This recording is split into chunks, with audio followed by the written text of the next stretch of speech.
नमस्कार विद्यार्थी मित्रांनो, माझे नाव अश्विनी योगेश कोळी, उपशिक्षिका भारत विद्यालय व कनिष्ठ महाविद्यालय न्हावी, तालुका यावल, जिल्हा जळगाव.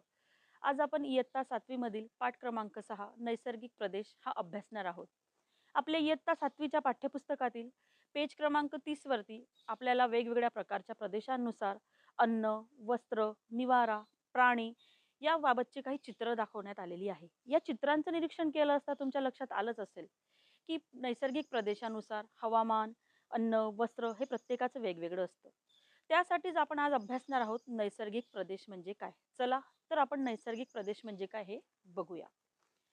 पृथ्वीवर वेगवेगळ्या भागात भूस्वरूपे, हवामान, मृदा यांच्यात भिन्नता ही आढळत असते. ही भिन्नता त्या त्या भागात उपलब्ध असलेल्या सूर्यप्रकाश आणि पाणी यांच्यावर अवलंबून असते व याची उपलब्धता विषुववृत्त ते ध्रुवांपर्यंत बदलत जाते. याबाबतचा याबाबतचा अभ्यास आपण मागील इयत्तेत अभ्यासलेला आहे. भूस्वरूपे, हवामान, मृदा या 3 घटकातील बदलांचा प्रभाव वनस्पती, प्राणी व मानवी जीवन यांच्या जैवविविधतेमध्ये बदल घडवून आणत असतो. पृथ्वीवर वेगवेगळ्या विशिष्ट खंडात विशिष्ट अक्षवृत्तांच्या दरम्यान हवामान, वनस्पती व प्राणी जीवन यामध्ये साधर्मता आढळत असते. या साधर्म्यामुळे काही प्रदेशांचा वेगळेपणा प्रकर्षाने आपल्या लक्षात येत असतो. हे प्रदेश नैसर्गिक घटकांवर अवलंबून असतात. म्हणूनच यांना नैसर्गिक प्रदेश असे म्हणतात.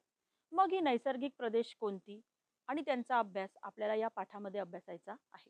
विद्यार्थी मित्रांनो, आपण प्रस्तावनेमध्ये बघितलेलेच आहे की नैसर्गिक प्रदेश हे कसे तयार होतात आणि नैसर्गिक प्रदेशाची व्याख्या सुद्धा आपण अभ्यासलेली आहे. चला तर आपण आज नैसर्गिक प्रदेशांची माहिती मिळवूया. त्यातील पहिला प्रदेश आहे टुंड्रा प्रदेश, दुसरा आहे तैगा प्रदेश, तिसरा आहे गवताळ प्रदेश, चौथा आहे उष्ण वाळवंटी प्रदेश, पाचवा आहे गवताळ प्रदेश आणि सहावा आहे विषुववृत्तीय प्रदेश.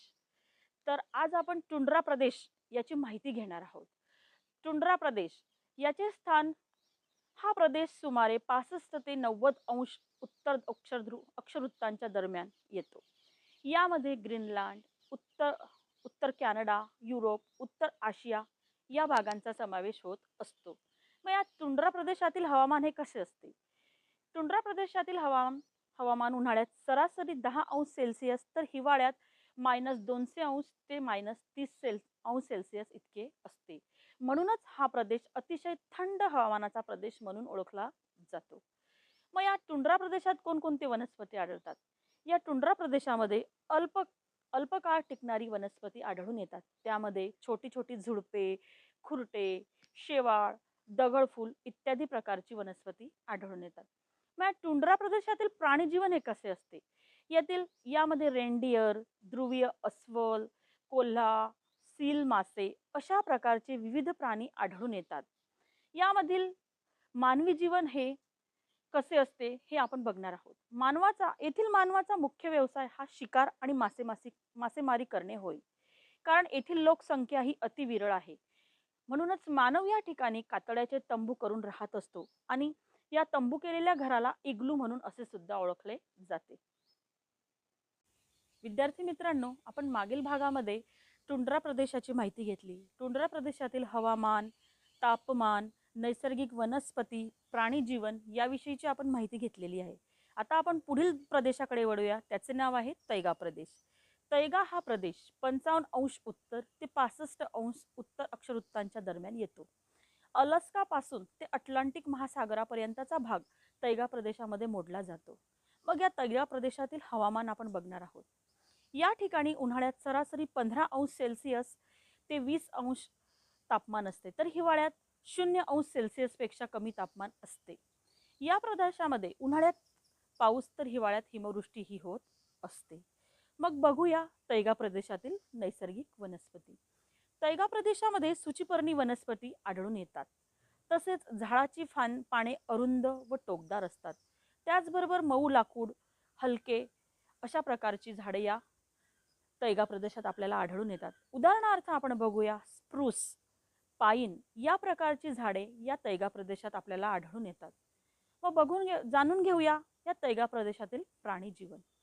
तैगा प्रदेशातील प्राण्यांच्या अंगावर दाट आणि मऊ केस असतात अशा प्रकारचे विविध प्राणी आपल्याला या प्रदेशामध्ये बघायला मिळतात किंवा आढळतात. उदाहरणार्थ बिवर, कॅरीब, आर्मीन, मिंक आणि अस्वल या प्रकारचे प्राणी तैगा प्रदेशात आढळून येतात. मग या तैगा प्रदेशातील मानवाचे व्यवसाय काय किंवा मानवी जीवन हे कशा प्रकारे आहे? तर तैगा प्रदेशातील मानवी लोकसंख्या ही अतिशय कमी आहे आणि येथील लोकांचा प्रमुख व्यवसाय शिकार आणि लाकूडतोडी हा आहे. आता आपण बघूया उष्ण वाळवंटी प्रदेश. आपल्याला माहिती घ्या, आपण मागील भागामध्ये तैगा प्रदेश आणि टुंड्रा प्रदेशाची माहिती मिळवलेली आहे. आता आपण वळूया तिसऱ्या प्रदेशाकडे, उष्ण वाळवंटी प्रदेश. विषुववृत्तापासून 20° ते 30° दरम्यानचा हा प्रदेश म्हणून उष्ण वाळवंटी प्रदेश ओळखला जातो. येथील हवामान उन्हाळ्यात सरासरी 30° ते 45° तापमान असते, तर हिवाळ्यात 20° ते 25° तापमान असते.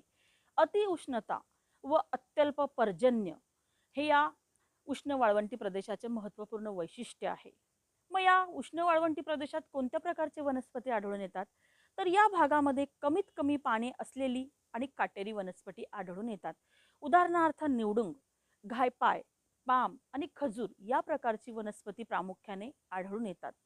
मग या उष्ण वाळवंटी प्रदेशातील प्राणी जीवन आणि प्राणी यांची आपण माहिती बघणार आहोत. तर या उष्ण वाळवंटी प्रदेशातील प्रमुख प्राणी म्हणजे उंट हा आहे. हा प्राणी अनेक दिवस पाणी आणि अन्नाशिवाय राहू शकतो. त्याचबरोबर जमिनीवरील प्राण्यांची संख्या सुद्धा कमी असते. काही प्राणी जमिनीखाली राहतात, उदाहरणार्थ साप, उंदीर, सुरडे, विंचू, त्याचबरोबर घोडे, बैल, गाढव,